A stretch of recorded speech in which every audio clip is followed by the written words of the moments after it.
we divide 827 by 2 in long division method. So 2 times 4 is 8. On subtracting we get 0.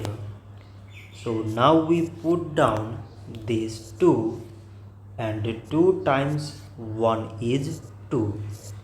On subtracting we get 0. So again we put down the 7 and 2 times 3 is 6. On subtracting we get 1. So now this 1 is less than 2 and there is no other number to put it down. So we take here decimal so that we put 0.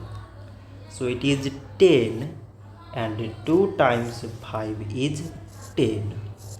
On subtracting we get 0. So 827 divided by 2 is 413 decimal 5. So this much for today and thanks for watching.